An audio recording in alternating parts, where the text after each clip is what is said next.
4 দফা দাবিতে আন্দোলন করায় 6 জনকে বরখাস্তের ঘটনায় নেত্রকোনা পল্লী বিদ্যুৎ সমিতির কর্মকর্তা ও কর্মচারীরা গণছুটি নিয়েছেন। এতে বিদ্যুৎ বিপর্যয়ে ভোগান্তিতে পড়েছেন গ্রাহকরা। সমস্যার সাময়িক সমাধান হলেও গত 24 ঘন্টা ধরে বিদ্যুৎবিহীন রয়েছে বেশ কিছু এলাকা। এই দুর্ভোগ দীর্ঘমেয়াদী হলে চরম ভোগান্তিতে পড়বে জেলার 10 উপজেলার মানুষ। ঠিকাদার দিয়ে নিরবিচ্ছিন্ন বিদ্যুৎ সেবা চালু রাখতে কাজ করছে কর্তৃপক্ষ, কিন্তু জেলার বারহাট্টা, দুর্গাপুর, পূর্বাধলা, মোহনগঞ্জ, আটপাড়া সহ বিভিন্ন উপজেলার একাধিক গ্রামে বিদ্যুৎ বিচ্ছিন্ন থাকায় ভোগান্তিতে রয়েছে গ্রাহকরা। এই যে হংকজবাবুর ফিশারির মাছ সম্পূর্ণটা ভাসে আছে, বিদ্যুৎ নাই, সব মাছ ভাসে আছে। অনেক 11টা না চালাইলে 2 মাসটা অ্যাক্সিডেন্ট করে যে 50 লক্ষ টাকার মাছ নষ্ট হয়ে যায়। এই অবস্থা আর কি, সম্পূর্ণ মাছ কারেন্ট না তাহাতে বেঁচে গেছে। লস করে হুন দিলে এরা অনেক হুন ধরে না, কোনো সময় ধরে কোনো সময় ধরে না।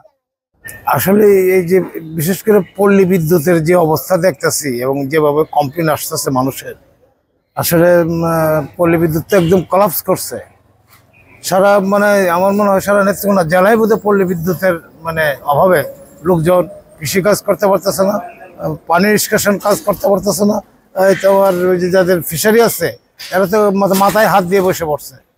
এখন এই অবস্থায় যদি পল্লী বিদ্যুৎরা তাদের দায়িত্ব পালন না করে আর এই কি ধর্মঘট নিয়ে ব্যস্ত থাকে, তাহলে তো দেশের 12টা বেজে যাবে। প্রসঙ্গত, দীর্ঘদিন ধরে পল্লী বিদ্যুতের সিস্টেম সংস্কার এবং আরইবির শোষণ, নিপীড়ন ও নিম্নমানের মালামাল থেকে মুক্তি সহ 4 দফা দাবিতে দেশব্যাপী মানববন্ধন, বিক্ষোভ সহ 5 দিন ধরে নানা কর্মসূচি পালন করছে সমিতির কর্মকর্তা কর্মচারীরা। কিন্তু যৌক্তিক এই আন্দোলনে নেতৃত্ব দেওয়ায় বেশ কয়েকজনকে বরখাস্ত করে কর্তৃপক্ষ।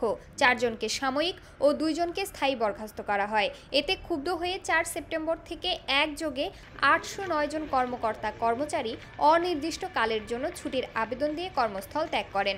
ফলে বিদ্যুৎ বিভ্রাটের আশঙ্কা থেকে এখন বিপর্যয়ে পড়েছে গ্রাহকরা। এবং ঠিকাদারের লোক নিয়ে আরইবি স্যাররাও রাত 4টা পর্যন্ত চেক করে লাইন ফল্ট পেয়েছে। তারপর দিনে সকাল 8:30টার সময় আমরা বের হয়ে গেছি। 12:30 ওই সবগুলো ইনসিলেটর পরিবর্তন করে চালু করা হয়েছে। আমরা সারা জন্য চেষ্টা করেছি, যেমন মোহনগঞ্জ থেকে 2টা ট্রান্সফরমারের কথা প্রবলেম বলছে, আমি আমার সদর দপ্তরে পিক আপ দিয়ে আমি পাঠিয়ে দিয়েছি। এটা আমরা ডেইলি লেবার নিয়ে, ঠিকাদারের যারা দক্ষ লেবার আছে এদেরকে নিয়ে আমরা কাজ রিপ্লেস করার ব্যবস্থা করছি।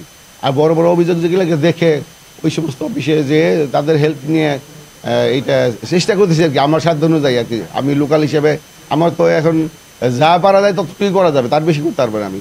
তবে অন্য জেলা থেকে লোকবল এনে সাময়িক সমাধান করা হয়েছে। দীর্ঘমেয়াদী ভোগান্তির আশঙ্কা থাকলেও সমস্যা সমাধানের চেষ্টা চলছে বলে জানিয়েছেন জেলা প্রশাসন। এ ব্যাপারে দ্রুত পদক্ষেপ নেওয়ার দাবি ভুক্তভোগীদের। এই কর্মসূচি চলাকালীন তাদের কিছু কর্মকর্তা কর্মচারীর সাময়িক বরখাস্তের আদেশের প্রেক্ষিতে তারা গত বৃহস্পতিবার কর্মবিরতিতে যাওয়ার ঘোষণা দিয়েছিল, কিন্তু আমি তাদেরকে রিকোয়েস্ট করেছিলাম যে আপনারা একদিন সময় বাড়ান, আমরা কর্তৃপক্ষের সাথে কথা বলে দেখি। তা আমার রিকোয়েস্টের প্রেক্ষিতে তারা একদিন পিছাই ছিল, কিন্তু আসলে তাদের এই বহিষ্কার আদেশ প্রত্যাহারের ব্যাপারে কোনো আশ্বাস না পাওয়ায় তারা পরে সকালে কর্মবিরতি চলে গেছেন। যারা বিদ্যুতের কাজে একটু অভিজ্ঞ তাদেরকে দিয়ে আপদকালীন একটা স্ট্যান্ড বাই অবস্থা আমরা রেখেছি।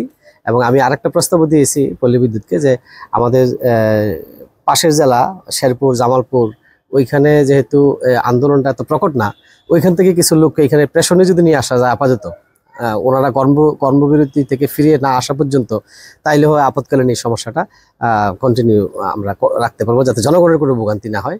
জানা গেছে, নেত্রকোনা পল্লী বিদ্যুৎ সমিতির আওতাধীন জেলার 10 উপজেলা ছাড়াও সুনামগঞ্জের ধর্মপাশা ও মধ্যনগর হাওড়াঞ্চলে গ্রাহক রয়েছেন 6.5 লাখ। 26টি অভিযোগ কেন্দ্র সহ 20টি সাব স্টেশন ও 12টি জোনাল অফিসের মাধ্যমে গ্রাহকদের সেবা প্রদান করা হয়।